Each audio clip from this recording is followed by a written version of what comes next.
So now I want to share with you something, and I apologize that I'm doing this. I normally don't like to give this class, but I'm just worried that some of you read the papers or read blogs and you know what's going on a little bit in this world of it. So I want to give you, as a friendly Neve Rabbi, a warning about foxes. A little bit of foxes over here. I want to read to you something from Maimonides, in the Rambam. The Rambam is teaching us the laws of how to find a rabbi. It's called Hilchos Talmud Torah. There's a whole section about what makes a rabbi into a good rabbi. And there he says in the 5th chapter, the 4th halacha, V'chol talmid shelo hagiya lahira omera. You have students that think that they're rabbis, but they're not rabbis. So what does he do? He goes out and he starts talking to the people and teaching Torah. He writes nasty stuff. He says how he's a rasha sheita gas ruach. He's evil, he's foolish, and he's into himself.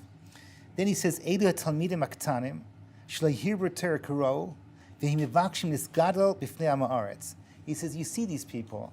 They're smarter than the average person, and they know how to impress what's called amaratzim, the simple people, the simple folk on the street. Obein anshi iram, the kaifsim v'yeshim v'rosh. They like to make themselves into leaders. Loheris b'Yisrael, to teach the Jewish people. Then he says, Heim hamarbim hamachlokas, Heim hamachrivim es ha'olam, hamachavim neira shel Torah. So Maimonides, the Rambam, this is what's called getting excited for the Rambam. The Rambam is letting out steam over here. He is writing tough words. These people are the ones that create infighting in the Jewish people. They destroy the world and they extinguish the light of Torah. Hamachablim kerem Hashem tzvakos. Then the Rambam says they extinguish and destroy the vineyard of Hashem. Aleim ama shlomo b'chochmasa. King Solomon said about them in his wisdom. Are you ready for this? Shualim ktanim mechavlim bekramim. Foxes, little foxes are destroying the vineyard.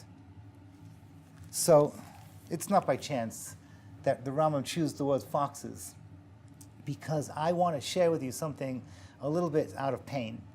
And that is that we live in a world where the foxes are running the show. Now, I'm not talking about the secular world. I'm talking about in the Jewish world itself.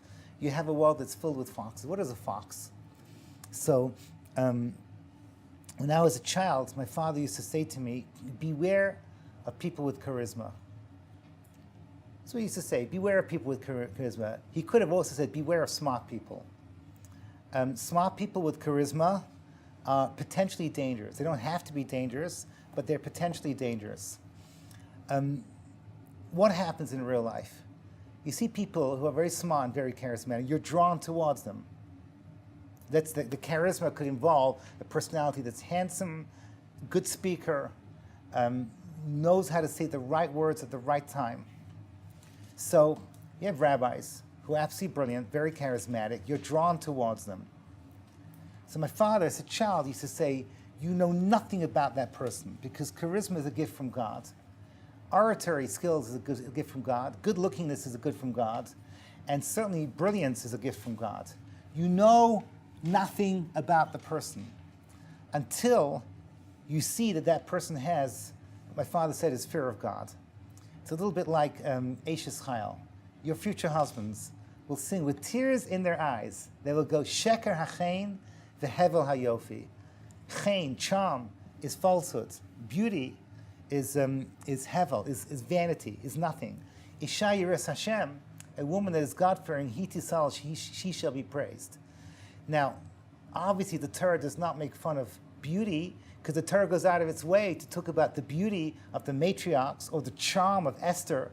These are considered incredible things. External beauty can hold all the inner beauty inside of it. That's true beauty. But the point on its own, it's nothing. It's like a 0 and a 0. If you have 2 zeros, you put a 1 in front of it, you got 100. What's that 1? Isha yiras Hashem, a God-fearing woman. And now I'm telling you this, because today, if you want to check out whether you want to trust a rabbi, don't listen to him and how he speaks, and don't listen to his brilliance, or look at the books that he's written, or the articles he's written, or anything that he preaches, anything that comes out of his mouth, it's irrelevant because he could be a fox. You go into his house, or you go and see how he treats the cleaning lady, or you go and see how he treats someone where there's absolutely nothing for him to get out of it. Then you know exactly who you're getting. I mentioned the cleaning lady, it was a Freudian slip. Because anyone that knows me knows that my rabbi is Rabbi Moshe Shapiro, Shlita. And he has got all the charisma and all the brilliance you can want from a person. Just like all the Jewish leaders have always had. Not all of them, but most of them. The Lubavitcher Rebbe, Rav Shach, Soloveitchik, Rabbi Yosef, these are the great leaders of the last generation. They were all phenomenal speakers, brilliant people. When my Rebbe, in the early years of him being my Rebbe, he had to come to my house in Harnof. He was actually helping me with a dispute I had with a neighbor. He came into my house, and there was like this little cleaning lady that we had called Sarah. She was a little old cleaning lady, and she said she saw this rabbi. She offered him a drink. He said, "No, thank you." And then, like 45 minutes later, we were going down from my third floor down to the bottom floor, and suddenly he looks at me and says, "Menachem shachachti mashu. I forgot something." I figured he forgot his umbrella. He ran up the stairs. He told me not to follow him, but I followed him anyhow. He ran to my house. He looked for the cleaning lady, said goodbye to her, and then left the house. And that moment I said, this is my Rebbe. I have many other stories like that, but it was that moment of sensitivity where he felt it was important for him to say goodbye to a cleaning lady that I realized this is the greatness of Jewish people. Now I can learn Torah from him. Now I can accept everything else about him. So you need to open your eyes and never ever trust me. I'm not saying to you again, I'm not saying you can give the person the benefit of the doubt if you want. But if you want to make him your rabbi, if you want to follow their rulings and everything like that, you have to unfold and go a little bit deeper and see what is that person's midos like. All our Torah leaders, besides the fact they were brilliant scholars, and besides the fact that people from the previous generation always looked at them, and besides the fact that other great people look up at them, all our great leaders had two things about them. They had the common touch. In other words, they were completely and totally loving to the simplest, most annoying Jew. Wouldn't make any difference to them. They'd be close to them. And secondly, you could never catch them on a bad trait. 100%. Deeper you go, the more awesome these people are. So now I want to go back to what Danielle said beforehand. Before Mashiach comes, it's described, Mashiach comes when foxes are coming out of the Holy of Holies. This is one of the symbols of Mashiach. Rabbi Akiva laughed when he saw foxes coming out of the Holy of Holies because he knew that Mashiach had to be coming close. I'm telling you now, we're living in a sick age.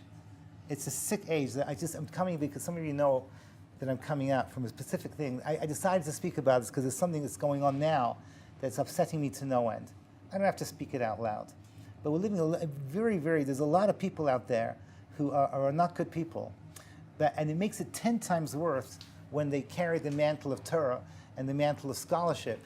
I said, this is what makes them great. Baruch Hashem, I can say to you that I've been working here in Neve. Neve is a safe haven. You don't have to worry about Rabbi Azar. And I'm just telling you, all the people, these are the good people over here, but I'm saying. But you go out there, and you go back to synagogues, and sometimes speakers and things, and you got to make sure that they're not the foxes that the Maimonides is talking about.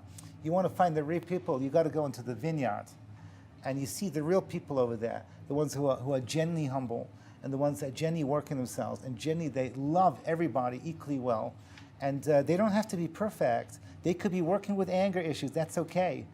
People have anger issues when they work on themselves, There were great rabbis I know that had bad things, that they worked on themselves. But that's what they're all about. They're not fake. They're real people, and they're working on themselves. And the same thing with your future husbands. It's okay if your husband occasionally has a temper, or occasionally says a lie, because so do you. You know what I mean? Nothing personal. You will lie to the traffic cop, as your mother taught you how to bat your eyelids, and say, "Oh, I'm sorry, I didn't see the sign," and then give a little smile. You also lie, and you also once again you get frustrated and angry. But what you have in common with your future husband is you're working on yourselves. You're not liars. You're not angry people. You're people that slip. You're working on yourselves. That's good. But then you have people who are not good people, and those are the ones you got to look out for. Ladies, thank you so much for listening. Next week we'll go back to talking about more normal subjects, Thank you so much for listening.